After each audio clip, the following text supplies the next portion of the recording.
할렐루야. 여기 있는 분들이 크게 하셔야 온라인까지 다 들려요. 할렐루야. 오늘 또 하나님께서 주시는 그 은혜와 평강이 오늘 예배하는 여기 함께 모인 분들, 그리고 온라인으로 예배하는 여러분들 모두에게 함께 하시기를 주님의 이름으로 간절히 축원합니다. 우리는 지금 코로나 제3차 유행 그런 시기를 보내고 있습니다. 어려운 시기예요.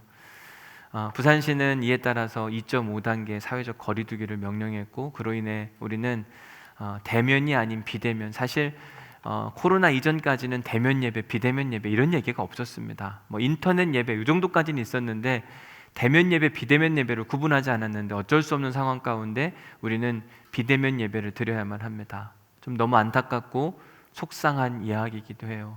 어쩌면 이럴 수가 있을까? 금방 사라질 줄 알았는데 생각보다 오래 갔고 벌써 1년이라는 시간을 보내고 있습니다. 너무 어려운 순간입니다. 그러나 매일같이 하루에 1000명 이상씩 확진자가 쏟아지고 있기 때문에 비대면 예배는 피할 수 없는 길이기도 합니다. 우리가 예배를 드리고 싶지가 않아서가 아니라 어쩔 수 없는 상황. 그러나 이해는 되지만 심정적으로 너무 아파요. 어떻게 이럴 수가 있을까? 주일날이 되면 복도에서 올라오시는 분들, 성가대 연습하는 소리, 교회가 막 시끌벅적하고 함께 예배드리는 그 모습이 있어야 되는데 너무 조용한 거 있잖아요. 그것 때문에 속상하고 답답하고 가슴 아프고, 우리가 어쩌다가 이렇게까지 됐는가? 코로나19 때문에 하고 싶은 것도 못하고 하지 않아야 될 일들도 막 해야 되고, 이런 일상의 반복이 우리를 참 힘들고 어렵게 합니다. 그래서 어느 때 보면 코로나19 그러면 여러분들도 힘들고 어렵겠지만 목사인 저 자신도 듣기도 싫어요. 그 단어는 안 썼으면 좋겠어요. 없어졌으면 좋겠다. 솔직한 제 마음입니다. 그런데 모든 일이 다 그렇듯이 어떤 일에는요, 긍정적인 일도 있고 부정적인 일도 분명히 있습니다. 코로나19도 마찬가지더라고요. 코로나19가 그렇게 좋은 바이러스는 아니지만 코로나19가 좋은 영향력을 끼치는 일들도 분명히 있다. 그래서 어떤 사람들은 코로나19 이거 좋은 거다 이렇게 이야기합니다. 왜 그런가? 어떤 부류의 사람들이 그런가? 생태학자들이 그렇게 이야기합니다. 지구의 환경과 지구의 이 미래를 생각하는 사람들은 코로나19가 반갑대요. 왜? 모든 일상이 멈췄더니 지구가 회복이 된답니다. 최근 제가 읽은 기사 제목 중에 의미심장한 기사 제목이 있습니다. 인간을 격리했더니 가려졌던 지구의 모습이 복원됐다. 그러면서 사진 한 장이 올라왔는데, 저기가 인도거든요. 똑같은 곳에서 사진을 찍었는데 한쪽 면은 너무 깨끗해요. 한쪽 면은 너무 지저분합니다. 저 지저분한 곳이 바로 코로나 이전 상태의 인도의 모습이에요. 그런데 코로나가 찾아와서 모든 것이 멈췄더니 너무 깨끗해진 세상을 살아가고 있어요. 코로나가 좋은 역할도 하네. 어떤 신문 기사의 제목은 이랬습니다. 코로나19 최대 수혜자는 지구, 인류 활동 멈추자 자연이 돌아왔다. 이런 기사 제목도 있었습니다. 그러고 보면 동전의 양면과 같이 코로나19도 부정적인 측면이 있는가 하면 긍정적인 측면, 이 둘 다를 가지고 있는 모습을 우리가 보게 됩니다. 물론 코로나19는 좋은 바이러스가 아닙니다. 철저하게 부정적 영향력이 훨씬 더 많습니다. 그러나 그 부정적 측면 뒤에 또 다른 긍정적 측면이 있더라. 그래서 우리는요, 어떤 사건을 볼 때 편향적인 시각, 무조건 이건 긍정적으로, 무조건 이거는 부정적으로가 아니라 어떤 일에 있어서는 긍정과 부정을 함께 바라볼 수 있는 균형적인 안목이 필요해요. 우리는 지난주에 오늘 동일한 말씀을 가지고 하나님의 사람 빌립, 그의 긍정적인 측면을 자세히 살펴봤습니다. 그는 믿음의 사람이었고 한때는 주목받는 인생을 살다가 하나님께서 20년 동안 가이사랴에 그냥 푹 썩혀뒀는데도 불구하고 그의 믿음이 흔들리지 않았다. 여전히 주님을 바라보는 눈이 있었다. 그래서 사도행전 8장에서 그의 이름이 등장하고 한참 동안 없다가 사도행전 21장에 등장했는데, 그를 소개하는데 뭐라고 소개하는가? 7 집사 중 하나인 전도자 빌립이, 여전히 그는 1000대1의 경쟁률을 뚫고 믿음의 그 리더로 뽑혔던 그때 그 모습 그대로 그는 소개되고 있어요. 여전히 전도자, 7 집사 중 하나. 그만큼 그의 믿음이 꾸준했다 이야기하는 겁니다. 뿐만 아니라 그의 믿음은 그의 자녀들에게도 이어져서, 그에겐 딸이 넷이 있었다고 이야기했는데 그들은 하나님의 말씀을 맡아서 지켜 행하고 복음을 증거하는 그런 역할을 하는 삶을 살았다. 이처럼 빌립과 그의 네 딸들은 사람들로부터 칭찬받는 믿음, 긍정적인 측면이 굉장히 많았습니다. 그러나 모든 게 다 긍정적이었나? 아니요. 믿음 좋은 사람들도요, 실수도 하고 부정적인 측면 분명히 있다고 이야기를 하는 거죠. 9절까지는 괜찮았는데 10절부터 문제가 되는 겁니다. 우리 10절 말씀을 한번 읽어보겠습니다. 시작. 여러 날 머물러 있더니 아가보라 하는 한 선지자가 유대로부터 내려와. 자, 바울과 그 일행들이 두로를 떠나서 돌레마이를 거쳐서 지금 가이사랴에 도착을 했습니다. 그곳에서 바울은 초대교회 리더 중 한 사람, 성실한 전도자 빌립을 만나게 되었고 그의 집에 머물면서 가이사랴 일대에 있었던 교회 공동체를 향한 영적 성숙을 어떻게 이루어갈 수 있을까, 이런저런 이야기를 사도 바울과 빌립이 나누게 됩니다. 한참 그렇게 여러 가지 이야기를 나누던 중에 아가보라고 하는 어떠한 예언자가 있었는데 그는 예루살렘 교회에 있었습니다. 근데 갑자기 가이사랴로 내려왔어요. 그럼 갑자기 여기 등장하는 이 아가보라고 하는 사람이 누구냐? 사도행전 11장 28절에 보면 그 중에 아가보라고 하는 사람이 일어나 성령으로 말하되 천하에 큰 흉년이 들리라 하더니 글라우디오 때에 그렇게 되니라. 아가보는요, 예루살렘 교회에 있었던 한 성도이자 예언자 역할을 하던 특별한 사람이었습니다. 그가 글라우디우스 황제 시절에 중동 땅에 큰 기근이 찾아올 것이다, 이런 메시지를 대중들에게 선포했습니다. 그런데 그 메시지가 틀린 메시지가 아니라 실제였어요. AD 41년부터 42년까지 이 팔레스타인 땅에는요, 심각한 흉년이 들었습니다.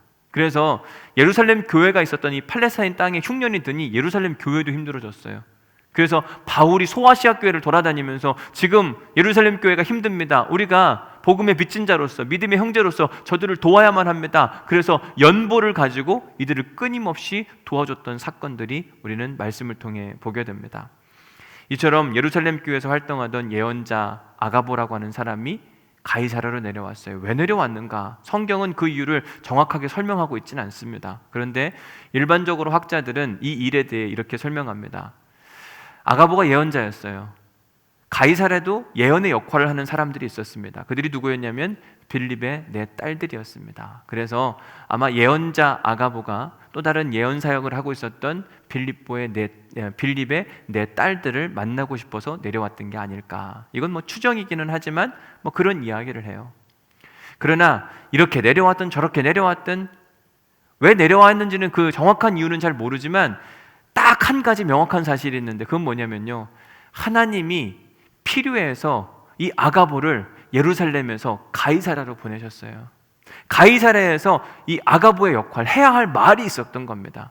어떤 말을 했는가? 우리 11절 말씀을 읽어보겠습니다. 같이 읽습니다. 시작. 우리에게 와서 바울의 띠를 가져다가 자기 수족을 잡아매고 말하기를 성령이 말씀하시되 예루살렘에서 유대인들이 이같이 이 띠 임자를 결박하여 이방인의 손에 넘겨주리라 하거늘. 자, 바울에 대한 예언의 메시지를 전하는데요, 바울이 예루살렘에 가게 되면 어떤 일이 발생하게 될 것인가? 힘들고 환난과 아픔 가운데 처하게 될 것이다.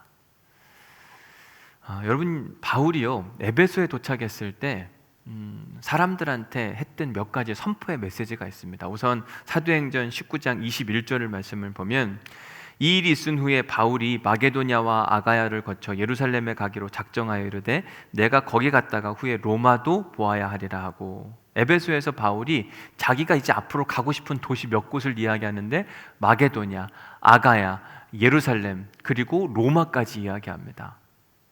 그런데 좀 한참 지나서 사도행전 20장 16절에 보면 또 한 번 이야기합니다. 자기가 가고 싶은 곳이 있다고 이야기해요. 바울이 아시아에서 지체하지 않기 위하여 에베소를 지나 배 타고 가기로 작정하였으니 이는 될 수 있는 대로 오순절 안에 어디 가고 싶다고요? 예루살렘에 가고 싶다고 이야기를 합니다. 이전에도 그가 예루살렘에 가고 싶다고 이야기했는데 다시 한번 그는 예루살렘에 가고 싶다고 이야기를 해요. 바울이 그 당시에 함께했던 믿음의 동역자들이 있었습니다. 바울과 실라에 대한 이야기, 누가에 대한 이야기, 디모데, 디도, 이런 사람들이 3차 전도여행 때 함께하고 있었는데 이들은 바울의 이야기를 듣자 오니 바울이 가고 싶은 곳이 있는데 어디냐면 예루살렘을 가고 싶어 해요. 바울 선생님이 예루살렘을 가고 싶어 하는구나, 그것도 오순절 전에 가고 싶어 하네? 그런 정도는 이들이 이해를 했습니다. 그런데 예루살렘에 가서 그가 당할 일에 대해서는 전혀 알 수가 없는 상황이었어요. 그런데 바울이 밀레도에 도착했을 때 에베소 교회 장로님들을 딱 불러다 놓고 뭐 여러 가지 이야기를 했는데 그 중에 한 이야기, 뭐 이들이 생각지도 못한 이야기를 막 꺼냈어요. 그 얘기가 뭐냐? 사도행전 20장 22절 23절 말씀입니다. 함께 읽어봅니다. 시작. 보라, 이제 나는 성령에 매여 예루살렘으로 가는데 거기서 무슨 일을 당할는지 알지 못하노라. 오직 성령이 각 성에서 내게 증언하여 결박과 환란이 나를 기다린다 하시나. 자, 바울의 동료들이 밀레도에서 에베소 교회 장로님들에게 하는 이야기를 듣고 깜짝 놀랐습니다. 아니, 예루살렘 교회까지 가겠다고 하는 이야기는 알겠는데 예루살렘 교회에서 지금 무슨 일이 일어난다고 이야기하냐면, 정확하지는 않지만, 어떤 일이 일어날지 명확하지는 않지만 내가 예루살렘에 가서 환란과 결박을 당할 겁니다. 지금까지 한 번도 생각지도 못했고, 그리고 아니 저거는 뭐 미리 일어날 일도 아닌데 왜 걱정하시나, 이해를 못하는 겁니다. 근데 얘기를 하니까 뭔가 이유가 있겠지? 미심쩍은 마음이 들었어요. 그런데 이들이 두로에 도착을 했을 때 두로의 형제들이 기도하던 중에 동일한 메시지를 이야기하는 거죠. 사도행전 21장 4절, 제자들을 찾아 거기서 이래 동안 머물렀더니 그 제자들이, 두로에 있던 제자들이 기도하던 중에 성령의 감동으로 바울더러 뭐라고 이야기하는가? 예루살렘에 가지 말라고 이야기합니다. 신기한 게 분명 밀레도에서 한번 이 얘기 들었거든요. 내가 예루살렘에 가면 큰 어려움을 당할 거다. 근데 두로에 가서도 두로의 믿음의 형제들이 똑같은 메시지를 정하는 거예요. 선생님, 지금 예루살렘 가시면 안 됩니다. 가면 큰 환난과 어려움을 겪게 될 텐데 거기 왜 가십니까? 가지 마시고 여기서 우리와 함께 계시면 좋겠습니다. 세상에는 우연이 없다고 말씀을 드렸습니다. 모든 게 다 필연, 이유가 있는 만남이고 이유가 있는 메시지. 근데 두 번이나 동일한 메시지를 들은 거예요. 밀레도에서 한 번, 두로에서 한 번. 이러면서 바울의 동역자들의 마음에 근심이 생기기 시작한 겁니다. 이게 뭔가 앞으로 뭔가 일어날 것 같은데, 근데 그 결정타를 가이사랴에서 맞았어요. 예루살렘에서 아가보라고 하는 한 선지자가 가이사랴로 내려왔습니다. 그래서 하는 이야기가 뭐냐면 똑같은 이야기를 하는 거예요. 11절 말씀 다시 한번 읽어보면, 우리에게 와서 바울의 띠를 가져다가 자기의 수족을 잡아매고 말하기를, 성령이 말씀하시되 예루살렘에서 유대인들이 이같이 이 띠의 임자를 바울을 결박하여 이방인 손에 넘겨주리라. 바울과 그 일행이 가이사랴에서 예루살렘으로 올라가기만 하면 그곳에서 큰 어려움을 당하게 될 텐데 유대인들의 모함을 받게 될 것이고, 그 일로 인해 그들은 이방인 손에 넘겨지게 될 것이다. 여러분, 이 이야기를 밀레도에서 한번 들었어요. 두루에서도 들었습니다. 게다가 가이사랴에서 한 번 더 들으니까 이 바울의 동료들이요, 두려운 거예요. 걱정이 되는 겁니다. 그래서 그런지 모르겠지만 다음과 같은 반응을 보입니다. 12절 말씀, 우리가 그 말을 듣고, 여기서 말하는 우리가 누구냐? 바울의 동료들이에요. 바울과 실라, 누가, 그리고 디모데, 디도, 이런 사람들이 막 이 말을 들으니까요, 이 말이 안 되거든요. 선생님, 지금 우리가 왜 가야만 합니까? 가시면 안 됩니다. 선생님 하실 일도 많고 우리가 지금 선교 사역을 많이 했는데 앞으로 더 큰 일을 위해서는 지금은 기다리셔야만 합니다. 절대로 올라가시면 안 됩니다. 막 두 팔 벌려서 막고 있는 상황입니다. 사도행전의 저자인 의사 누가와 함께 모든 동료들이 바울의 예루살렘 길을 좀 완전히 봉쇄하려고 하는 거예요. 그런데 2절 말씀을 보니까 이 네 사람만 막는 게 아니더라고요. 더 있어요. 또 막는 사람이 있습니다. 우리가 그 말을 듣고, 누구와요? 그곳 사람들과 더불어. 그곳 사람, 그곳이 어디입니까? 여기서 말하는 그곳이. 지금 바울과 그 일행이 어디 있죠? 가이사랴에 있는 거예요. 가이사랴에 있던 사람들과 함께 바울에게 올라가지 말라 이렇게 이야기합니다. 가이사랴에 있었던 사람들이 누구냐? 가이사랴에 누가 있었죠? 7 집사 중 하나인 전도자 누구요? 빌립이 거기 있었어요. 또 그게 누가 있었습니까? 그로부터 믿음의 유산을 받은 그의 딸 4명, 예언 사역을 했던 그의 딸들이 있었어요. 이들은 지난 시간 살펴본 것처럼 믿음이 너무너무 좋았던 사람이에요. 칭찬받는 믿음의 사람들이었습니다. 그런데 한순간에 그들이 지금 성령의 사람 사도 바울의 앞길을 막고 나서는 거예요. 분명 성령님께서 사도 바울을 막 이끌어가지고 예루살렘으로 올라가게 하고 싶은데 이들이 가로막았습니다. 안 됩니다. 못 가십니다. 어딜 가십니까? 가시면 힘들고 어렵고 지금 고생을 할 텐데 왜 거길 가려고 하십니까? 못 갑니다. 성령님은 보내려고 하는데 사람이 지금 막고 있는 거예요. 저는 이 말씀 읽는데 어디 말씀이 딱 생각이 났냐면 마태복음 16장 말씀이 생각이 났어요. 우리가 잘 아는 말씀이에요. 예수님께서 가이사랴 빌립보에 가셨습니다. 그러면서 묻습니다. 사람들이 나를 누구라고 하느냐, 뭐 이런 얘기도 하고 저런 얘기도 해요. 그러자 제자들에게 묻습니다. 그러면 너희들은 나를 누구라고 하느냐? 그때 베드로가 아주 유명한 이야기를 하죠. 마태복음 16장 16절 시작. 시몬 베드로가 대답하여 이르되 주는 그리스도시요 살아계신 하나님의 아들이시니이다. 주는 그리스도시요 살아계신 하나님의 아들이십니다. 우리는 이렇게 고백합니다. 예수님이 기분이 정말 좋아하셨던 것 같아요. 그래서 이 베드로를 향해 축복을 해주시는데 뭐라고 이야기하는가? 예수께서 대답하여 이르시되 바요나 시몬아 내가 복이 있도다. 이를 내게 알게 하니는 혈육이 아니요 하늘에 계신 내 아버지시니라. 또 내가 내게 이르노니 너는 베드로라. 내가 이 반석에 내 교회를 세우리니 음부의 권세가 이기지 못하리라. 엄청난 축복, 칭찬받는 믿음이었어요. 그런데 요 사도행 그 마태복음 16장 18절 뒤 조금만 뒤로 넘어가면은요, 이 베드로가 엄청난 꾸중을 듣습니다. 우선 마태복음 16장 21절 말씀 보면 이때로부터 예수 그리스도께서 자기가 예루살렘에 올라가 장로들과 대제사장들과 서기관들에게 많은 고난을 받고 죽임을 당하고 제3일에 살아나야 할 것을 제자들에게 비로소 나타내시니, 본인이 예루살렘에 가야 된다고 이야기했습니다. 가면 거기에 고난과 아픔이 기다리고 있다고 이야기했어요. 그러자 베드로가 어떻게 합니까? 주님 못 갑니다. 붙들고 항변하여 어떻게 거길 가신다고 하십니까? 주여 그러지 마시옵소서. 그리고 그런 일은 절대로 일어나지 않습니다. 왜? 내가 막아줄 테니 걱정하지 마십시오. 베드로의 이야기였어요. 이때 예수님께서 그에게 했던 아주 유명한 이야기 있잖아요. 사탄아 내 뒤로 물러가라, 이렇게 이야기하세요. 여러분 오늘 설교 제목을 보면 뭐라고 되어 있습니까? 설교 제목이 뭐죠? 자칫 잘못하면. 베드로는요 믿음이 정말 좋은 사람이었어요. 칭찬받는 믿음. 너희는 나를 누구라 하느냐? 이 예수님의 질문에 주는 그리스도시요 살아계신 하나님의 아들입니다.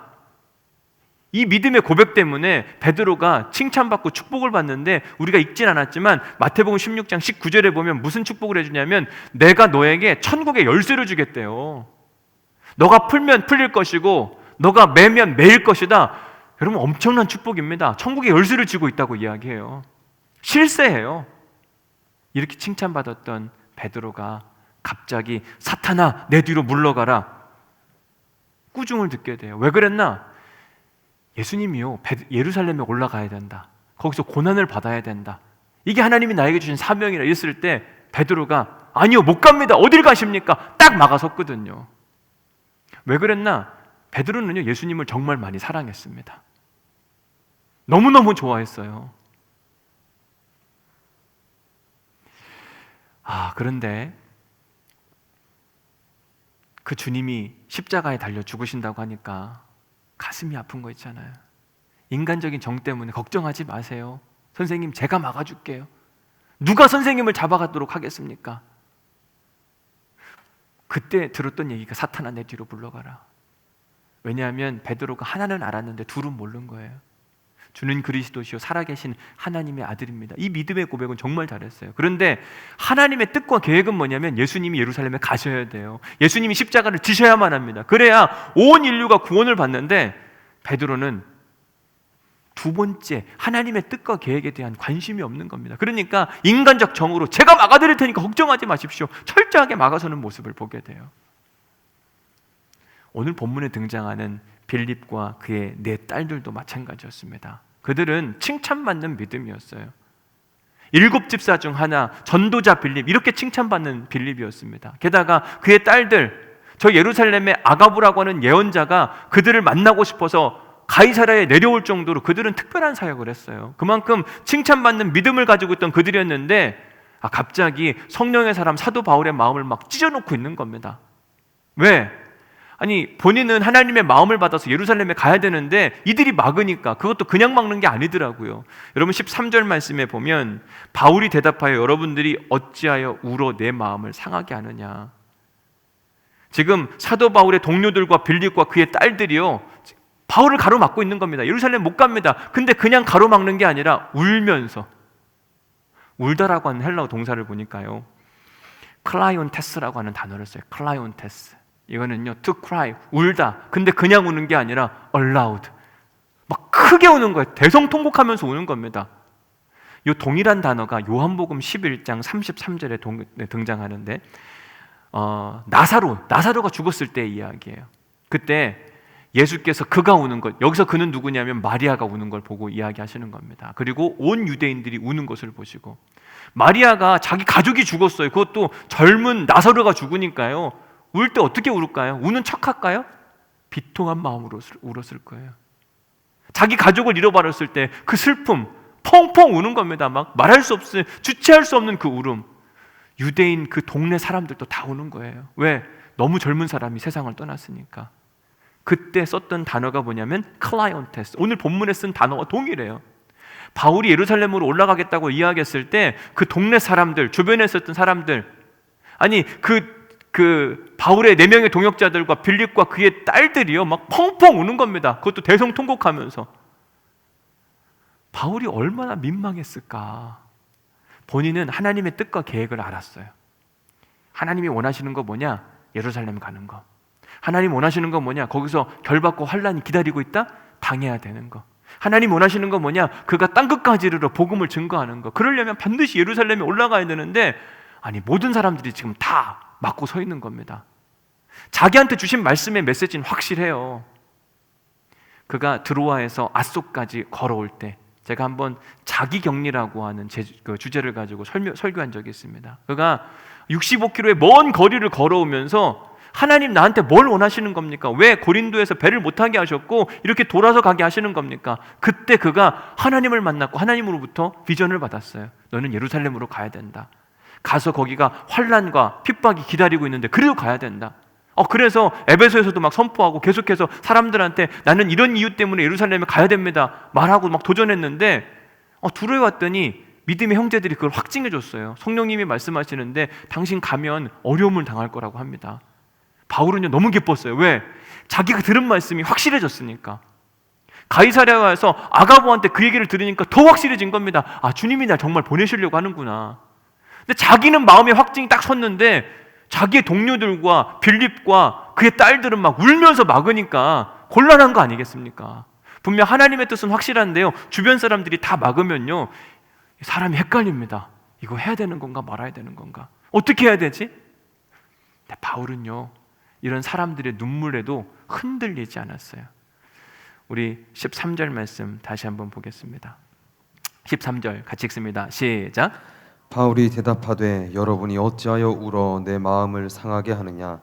나는 주 예수의 이름을 위하여 결박당할 뿐 아니라 예루살렘에서 죽을 것도 각오하였노라 하니. 바울은 여러분들 울지 마십시오. 여러분들 때문에 내 마음이 너무 힘들고 어렵습니다. 그러면서 나는 예루살렘으로 가면서 죽음을 각오하는 거 가는 겁니다. 주님이 명령하셨기 때문에 저는 그 명령에 순종해서 가려고 하는 겁니다. 그랬더니 거기 있던 모든 사람들이 마음을 접고 그들을 바울의 행위대로 따랐더라. 그게 이제 14절에 나오는 이야기예요. 저는 오늘 말씀을 보면서 우리가 꼭 기억해야 되는 게 있는데, 여러분 기독교는요 다수결의 원칙을 따르지 않습니다.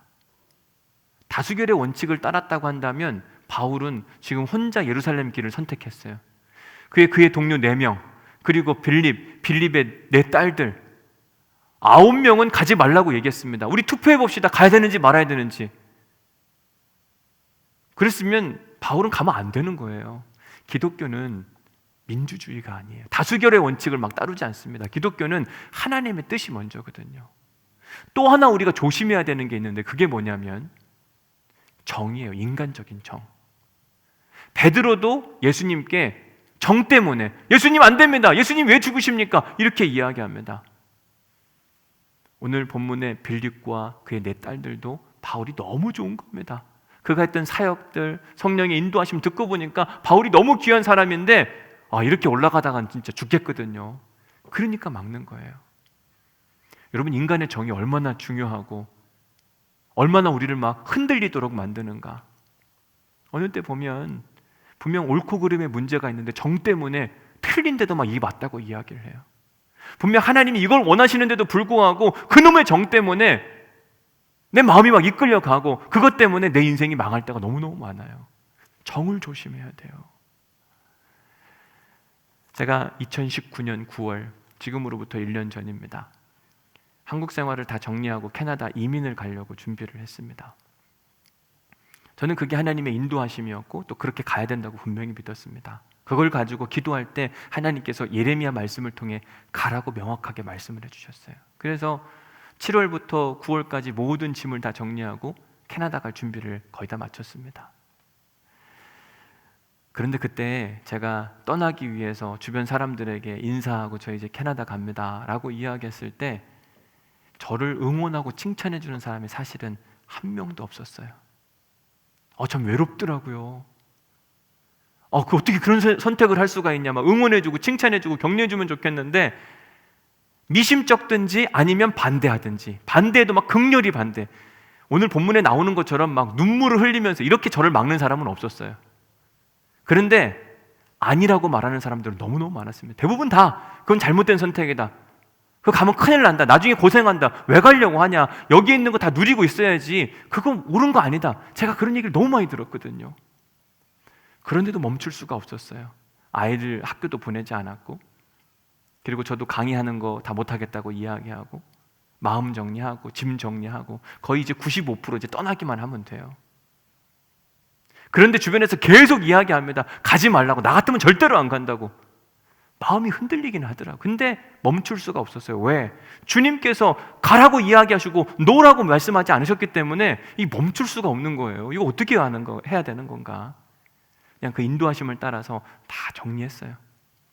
애들도 거의 뭐 한 달 동안 학교 안 가고 8월 말부터 개학했는데 뭐 하러 가냐, 어차피 거기 가면 새롭게 또 공부해야 되는데 그냥 놀아. 한 달 동안 내내 놀렸거든요. 그러다가 9월 셋째 주일 교회에 특별 새벽 기도회가 있었는데 마지막 날 새벽에 제가 설교하는데 요나서 말씀을 설교했습니다. 그때 하나님께서 요나는 니느웨로 가라고 하는 부르심을 받았어요. 근데 요나가 가고 싶었던 곳은 다시스였어요. 그래서 큰 어려움을 만나게 됐습니다. 저는 그냥 그때 한국을 막 떠나고 싶었거든요.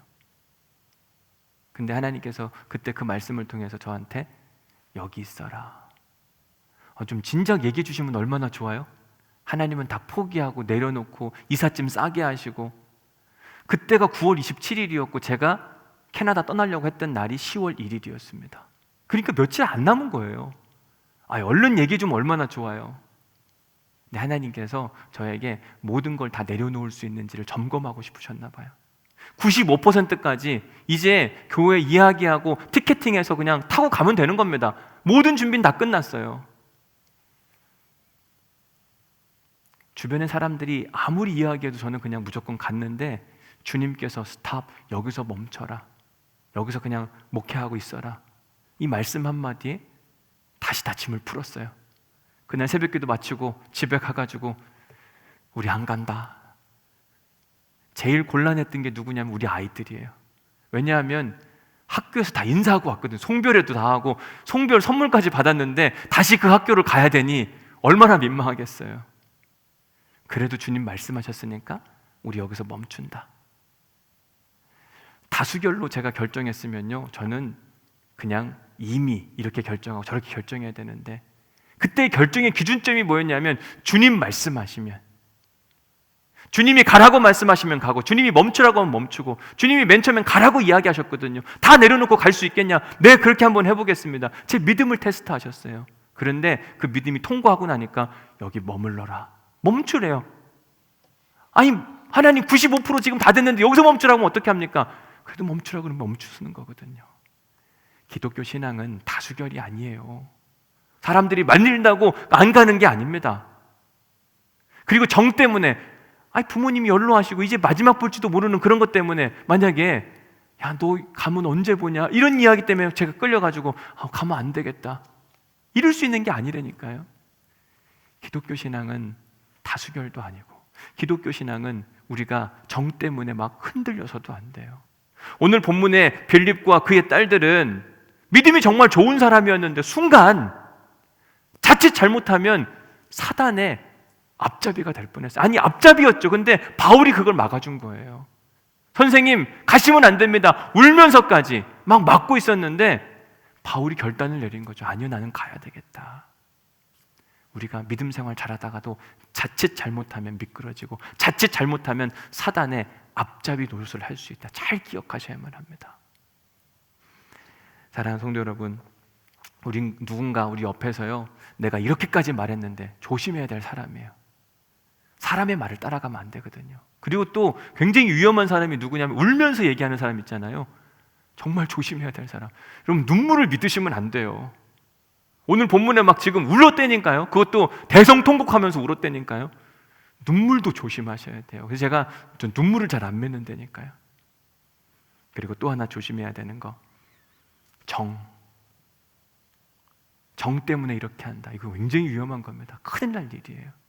옳고 그름, 하나님이 원하시는 건가 원하시지 않는 건가, 이걸 점검해야 되거든요. 이제 말씀을 정리하겠습니다. 오늘 은혜 받은 말씀을 한번 적어보시기 바랍니다. 오늘 들은 말씀 생각하면서 하나님께서 나에게 무슨 말씀을 하셨는가 한번 적어보시기 바랍니다.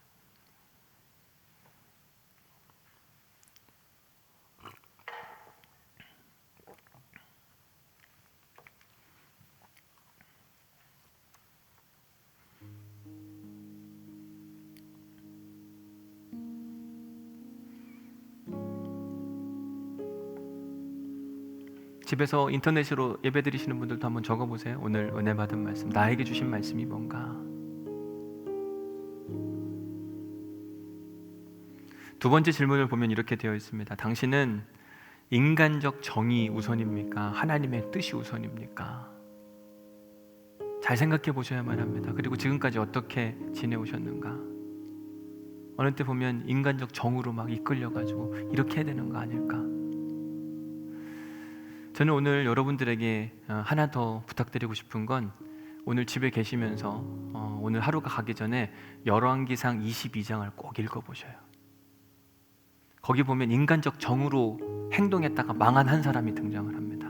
그리고 역대하 18장부터 20장, 거기 같은 평행 본문이거든요. 비슷한 이야기가 나와요. 거기 보면 북이스라엘의 왕 아합이 나오고요, 남유다의 왕 여호사밧이 나옵니다. 아합은 하나님께 막 버림받은 왕이었어요. 악한 길로 행하더라. 근데 여호사밧은 남유다의 네 번째 왕으로 아주 유명했고, 막 종교 개혁도 일으키고 하나님이 사랑하는 왕이었어요. 그런데 그가 한순간에 타락합니다. 왜? 인간적 정 때문에. 아합하고 사돈 관계를 맺거든요. 근데 북이스라엘이 아람으로부터 공격을 받아가지고요, 어려움에 처하게 되자 아합 왕이 뭐라고 이야기하냐면, 우리 함께 힘을 모아서 아람 군대를 공격하러 갑시다. 그때 여호사밧이 선지자로부터 이거 올라가면 집니다, 큰일 납니다, 들었어요. 그런데 그놈의 정 때문에 있잖아요, 그 사돈이라고 하는 그 이유 때문에 그걸 따라갔다가 큰 어려움을 당하는 이야기가 열왕기상 22장에 나와요. 역대하 18장 그리고 20장 그 사이에 나옵니다. 읽어보셔요. 인간적 정 때문에 뭔가 판단하고 결정하고 움직였다가 정말 큰일 나거든요. 하나님의 인도하심을 따라가야 돼요. 세 번째 질문이 연관되는 질문인데, 당신이 어떤 일을 선택할 때 그 기준점은 무엇입니까? 정 때문에 안 됩니다. 다수결 이것도 안 됩니다. 하나님의 뜻이 어디 있는가를 먼저 우리가 점검해야만 합니다. 오늘은 대강절, 2020년 대강절 마지막 주일, 이제 성탄절을 앞두고 마지막 주일입니다. 예수님이 이 땅에 오실 때 왜 오셨는가? 어떤 기준점에 의해서 오셨는가? 살아계신 하나님 말씀 때문에 오셨어요. 그 말씀에 의해서 오셨습니다. 만약 예수님이 선택할 수 있다면 예수님은 결코 마국간에서 태어나고 싶지 않았을 거예요. 아마 편안하고 안전하고 따뜻한 곳. 근데 하나님은 예수님을 베들레헴의 작은 고을에 마국간의 초라한 모습으로 태어나게 하셨습니다. 그 예수님은 말씀에 의해 자라났고 말씀에 의해 하루하루를 사셨어요. 성육신하신 모습을 보여주셨습니다. 말씀이 육신이 되어 우리 가운데 오심에 예수님의 삶을 보면 하나님이 보이는 거예요. 그랬더니 그의 시작은 초라했지만 나중은요 어마어마해요. 2000년이 지난 지금까지 그의 이름이 사라지지 않았고 영원히 우리에게 기억되고 있습니다. 은혜고 복이죠. 왜 그랬는가? 그의 삶의 기준은 정이 아니었습니다. 그의 삶의 기준은 다수결이 아니었어요. 그의 삶의 기준은 철저히 솔라 스크립투라, 오직 말씀으로. 말씀이 딱 그 안에 자리 잡고 있는 거거든요. 오늘 본문의 바울도 마찬가지입니다. 자기의 목표점이 어디냐면 예루살렘이에요. 근데 지금 가이사랴에 있습니다. 예루살렘에서 가이사랴까지는 얼마 걸리지도 않습니다. 저길 가야 되는데 사람들이 다 막고 선 거예요. 안 됩니다. 못 갑니다. 울면서 막아요. 절대로 못 갑니다. 그때 바울의 마음이 흔들렸을 거예요. 왜 뭐 다 이렇게 막지? 내가 잘못 선택한 걸까? 근데 바울이 선택할 때 그 기준점은 뭐였냐면 인간적 정의 아니었어요. 몇 명이서 이걸 찬성하냐, 몇 명이서 반대하냐, 다수결의 원칙도 아니었습니다. 철저하게 그에게 주신 하나님의 마음, 하나님의 말씀, 성령의 인도하심. 이제 연말이 되었습니다. 그리고 내년도가 되면 우리가 선택하고 결정할 일이 참 많을 겁니다. 성령의 인도하심 받으셔야 돼요. 인간적 정 때문에 막 움직여가고 이렇게 행동하고 이런 결단을 하고 무슨 문제가 있을 때 이 사람 뭐라고 이야기하나, 이 사람 뭐라고 이야기하나 이렇게 해서 다수결로 결정할 게 아니라니까요. 말씀을 읽으셔야 돼요. 그래서 우리가 비대면 상황 가운데 연말에 우리 성경 통독을 하자. 이유가 있습니다. 못 모이잖아요. 더 함께 모여서 말씀도 듣고 기도도 하고 해야 되는데 못 모이니까 이래서는 안 되겠다. 성경 통독하자. 그래서 신약 성경 통독을 지금 우리가 해오고 있는데 여러분 하루에 1시간씩 꼭 투자해 보셔요. 그리고 그 말씀이 내 삶의 주인이 되도록. 여러분 말씀이 우리에게 해답을 정해줄 거예요. 우리 고민하고 있는 거 있잖아요. 누구한테 물어봐도 잘 모르겠는 거 이번 신약 성경 통독하면서 하나님께서 반드시 말씀을 주실 겁니다. 믿음으로 성경책을 펴서 읽으셔요. 제가 2부 예배 마치고 났더니 어느 분이 저한테 연락을 하셨어요. 목사님 성경 말씀에 답이 있다 그러는데 답 없으면 목사님이 책임지실 겁니까? 그렇게 저한테 문자를 보내셨어요. 그래서 제가 책임집니다. 왜? 저는요 하나님의 말씀을 믿거든요. 주의 말씀은 살았고 운동력이 있어 좌우의 널산 검보다 더 예리해서 우리의 영과 혼과 및 골수까지 쪼개기에 충분하다. 저는 믿기 때문에 제가 그대로 보냈어요. 제가 책임집니다. 아니 제가 책임지는 게 아니라 제가 믿는 하나님이 책임지실 겁니다. 말씀 읽으셔요. 말씀 읽는 즐거움을 여러분들이 누리시기를 바라고 말씀 안에서 우리의 인생의 고민, 걱정, 앞길의 문제 반드시 해답을 주실 거거든요. 경험하시길 바랍니다. 우리 함께 이 찬양 부르기를 소망합니다. 나의 사랑하는 책. 성경이요 우리의 정말 사랑하는 책이 되어야 되거든요. 하나님 우리 고백처럼 늘 성경이 즐겁고 늘 성경이 감사하고 이런 고백이 살아나길 소망하는 마음을 가지고 우리 이 찬양 주님께 올려드리도록 하겠습니다. 나의 사랑하는 책. 나의 사랑하는 책 비록 헤어졌으나 어머니의 무릎 위에 앉아서 재미있게 듣던 말 그때 일을 지금도 내가 잊지 않고 기억합니다. 귀하고 귀하다 우리 어머니가 들려주시던 재미있게 듣던 말이 책 중에 있으니 이 성경심이 사랑합니다. 옛날 용맹스럽던 다니엘의 경험과 유대 임금 다윗 왕의 역사와 주의 선지 엘리야 바람 타고 하늘에 올라가던 일을 3절 찬양합니다. 예수 세상 계실 때 예수 세상 계실 때 많은 고난 당하고 십자가에 달려 죽임 당한 일 어머니가 읽으며 눈물 많이 흘린 건 지금까지 내 것 4절입니다. 그때 일은 지나고 그때 일은 지나고 나 내 눈에 와닿고 어머니의 말씀 기억하면서 나도 시신 때때로 성경 말씀 읽으며 주의 뜻을 따라 살려 귀하고 귀하다 귀하고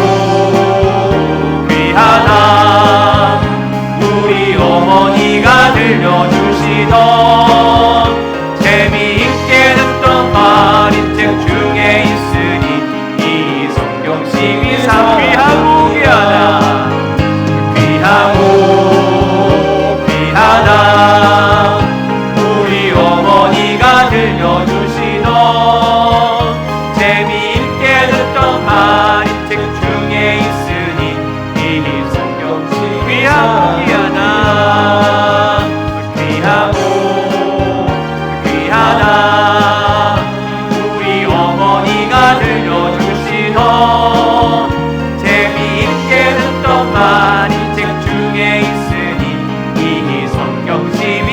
사랑합니다. 예, 우리 시간 기도할 텐데 하나님 이번 한 주간 말씀을 통해 깨달음을 얻게 하시고 우리의 갈 길을 정하게 하여 주옵소서. 사람 정 때문에 흔들리지 않게 하시고 사람들한테 물어보면서 다수결 저 사람도 이렇게 말하네 이 사람도 이렇게 말하네 아니 우리 그리스도인들은 말씀의 중심을 두고 살아가는 사람입니다. 이번 한 주간 말씀 성실히 읽겠습니다. 말씀 가운데 답을 허락하여 주옵소서. 이런 마음을 가지고 우리 함께 통성으로 기도하도록 하겠습니다. 기도하십니다. 하나님 감사합니다. 저희들에게 귀한 날 허락하시고 말씀으로 가르쳐 주시니 감사합니다. 빌립과 그의 네 딸들이 아버지는 믿음이 좋았으나 순간 넘어질 뻔했습니다. 자칫 잘못하면 큰일 날 뻔했습니다. 하나님 우리가 실수하지 않도록 도우시고 있나요 주옵소서. 정 때문에 넘어질 수 있습니다. 아버지 다른 사람한테 어떤 의견을 물어보다 큰일 날 뻔했습니다. 주님 우리가 결과되지 않기를 소망하며 기도합니다. 말씀의 기준이 아버지 하나님 우리의 삶의 기준이 말씀 안에 있도록 인도하여 주옵시고 말씀으로부터 다루어질 수 있도록 도우시고 있나요 주옵소서. 바울과 같이 예수 그리스도와 같이 아버지 하나님 우리의 인도하심을 아버지 하나님 오직 성령님께 말씀을 맞출 수 있도록 인도하여 주옵시고 말씀의 기준을 보여줄 수 있도록 도우시고 축복하여 주옵소서. 우리가 성경 읽기를 합니다. 성경 읽기 안에 답을 구할 수 있도록 도우시고 인도하여 주옵소서. 분명히 우리가 결정해야 될 일이 있을 겁니다. 주의 말씀을 듣게 하시고 주의 말씀을 들리게 하시고 주의 말씀을 통해 깨닫게 하여 주옵시고 주님이 주시는 지혜와 능력이 나타날 수 있도록 도우시고 축복하여 주옵소서. 오직 주의 말씀 가운데 마음을 열게 하여 주옵시고 주의 말씀을 받아들이게 하여 주옵시고 주의 능력이 나타나게 하여 주옵시고 거룩한 은혜 가운데 말씀의 기름 부음을 경험할 수 있도록 도우시고 축복하여 주옵소서. 주님 사모합니다. 주님 예배합니다. 오직 주님을 향한 은혜와 능력 가운데 한 주간 더 승리하게 하여 주옵시고 주의 말씀에 다스림 받는 거룩한 한 주가 될 수 있도록 도우시고 축복하여 주옵소서. 주님의 일하심과 주님의 역사하심을 간절히 간구하며 예수님의 이름으로 아멘. 하나님 감사합니다. 오늘 또 저희들에게 사도행전의 말씀을 통하여서 우리의 삶의 기준점이 어디에 있어야 되는지 가르쳐 주시니 감사합니다. 어느 때 보면 인간적 정 때문에 하나님 말씀보다 그 정에 이끌려서 하나님의 길을 막을 때가 있습니다. 어느 때는 내가 하나님께 묻기보다 주변에 있는 사람들 몇 명이 나한테 이런 답을 하더라 사람들로부터 답을 얻으려고 할 때가 있습니다. 하나님이 연말에 신약 성경 통독하는 중에 깨달음이 있게 하여 주옵소서. 말씀의 은혜가 있게 하여 주옵소서. 삶의 방향성이 정해지게 하여 주옵소서. 사람에 의해 자주지되는 것이 아니라 하나님에 의해 어떠한 일을 결정하는 믿음의 사람들이 될 수 있도록 도우시고 축복하여 주옵소서. 이제는 우리 주 예수 그리스도의 은혜와 아버지 하나님의 극진하신 사랑과 성령님의 감동, 감화, 역사, 교통, 위로하심이 이제 오늘 말씀을 듣고 마음 가운데 정에 이끌리지 않고 사람들의 의견을 묻지 않고 오직 먼저 하나님의 나라와 하나님의 뜻과 하나님의 계획을 묻기를 소망하는 우리 사랑하는 온누리교회 교우들 가운데 지금으로부터 영원히 함께 하시기를 간절히 축원하옵나이다. 아멘.